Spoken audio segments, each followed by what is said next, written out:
Yang pertama ada tren percakapan di media sosial pasca demo yang terjadi mulai terlihat sejak tanggal 30 Agustus. Warganet banyak membahas soal perusakan Fasum setelah kasus kematian ojol Afan Kurniawan di tanggal 28 Agustus malam. Kemudian pembahasan semakin ramai di tanggal Senin 1 September yang membahas tentang tuntutan 17+8 yang digaungkan oleh berbagai kalangan. Data yang masuk tercatat ada 133.000 mention yang berasal dari 9.000 pemilik akun dari berbagai kalangan menciutkan hal serupa. 99% mention berasal di media sosial X.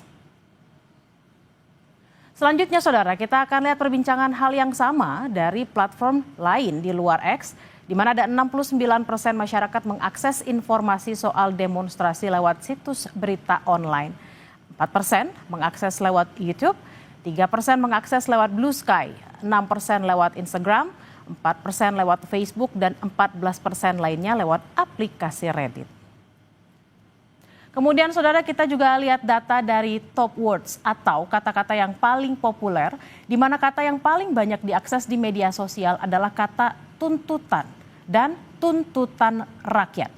Ada juga kata Indonesia, demonstrasi, pemerintah, 7 korban meninggal, ultimatum, dan berbagai kata lainnya yang masih berkaitan dengan aksi protes massa.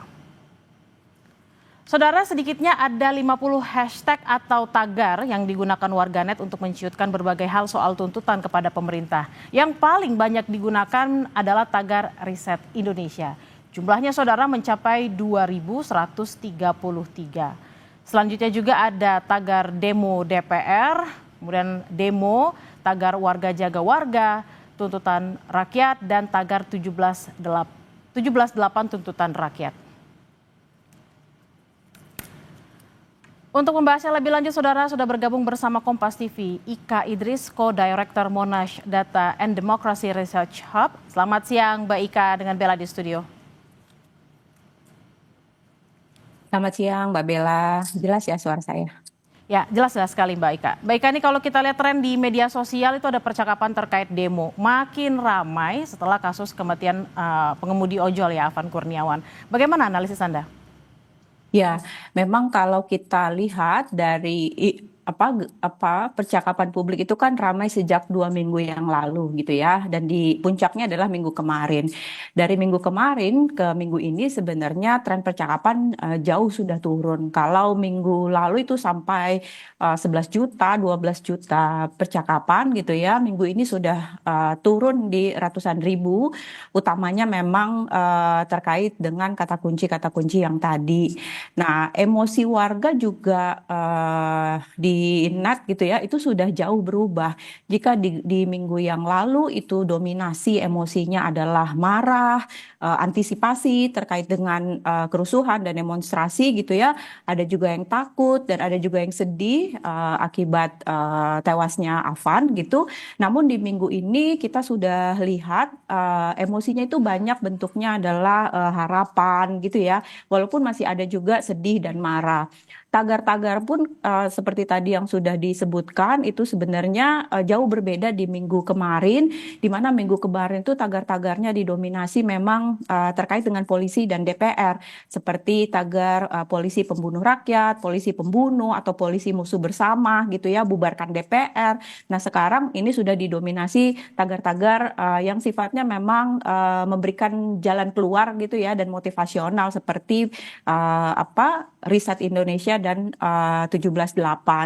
Namun kalau kita lihat memang masih ada juga percakapan terkait dengan perusakan fasilitas umum oleh provokator ya. Dan di sini kalau kita lihat topik-topik percakapan itu memang masih terkait dengan disayangkan terjadi perusakan fasilitas umum, lalu dikaitkan dengan aksi provokator. Nah, tapi yang menarik di sini adalah ada juga ajakan-ajakan untuk mendokumentasikan gitu ya aksi-aksi perusakan ini, karena disinyalir kan CCTV di beberapa tempat tuh mati sehingga tidak ada dokumentasinya. Nah, jadi ada ajakan-ajakan untuk mengirimkan foto, video untuk mendokumentasikan perusakan Fasum ini. Seperti itu, Mbak Bella.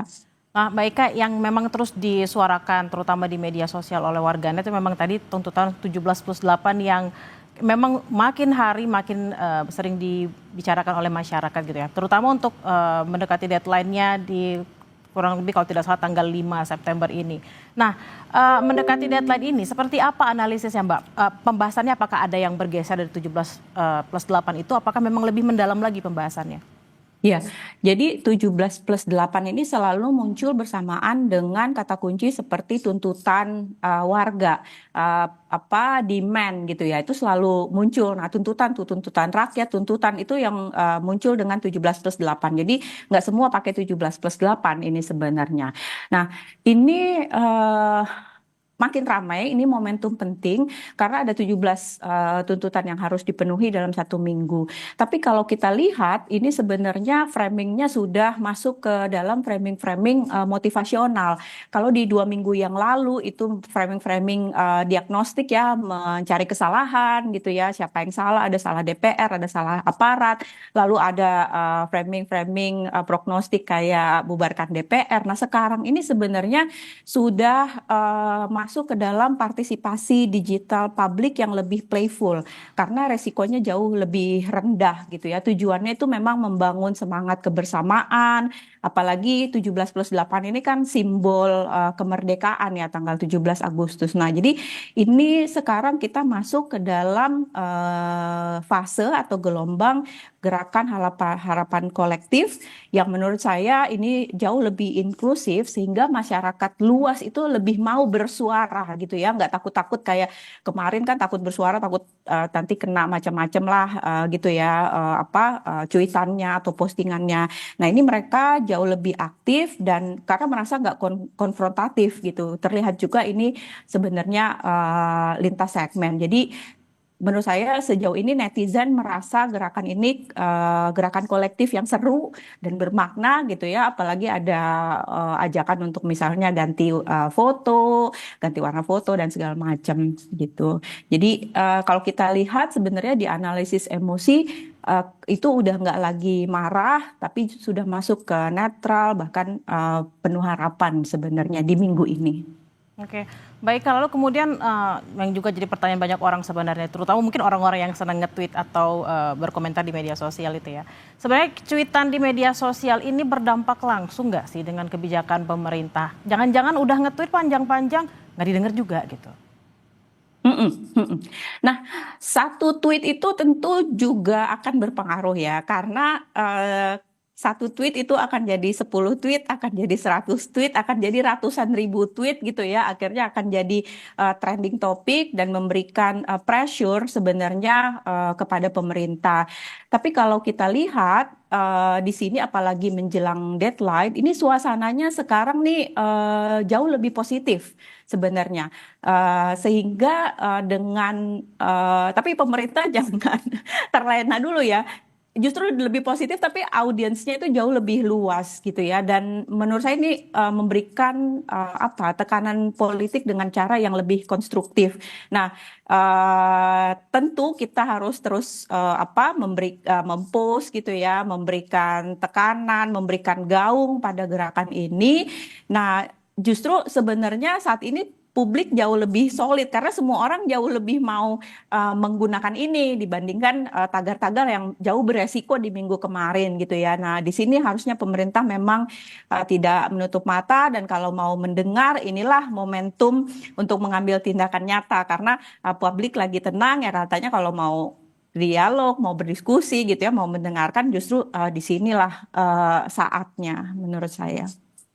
Tone-nya memang lebih positif, tapi tekanan itu tidak berkurang, malah tekanannya lebih push dan cakupannya juga jauh lebih luas. Terima kasih atas perbincangan di siang hari ini, Mbak Ika Idris, Co-Director Monash Data and Democracy Research Hub. Selamat beraktivitas kembali, Mbak.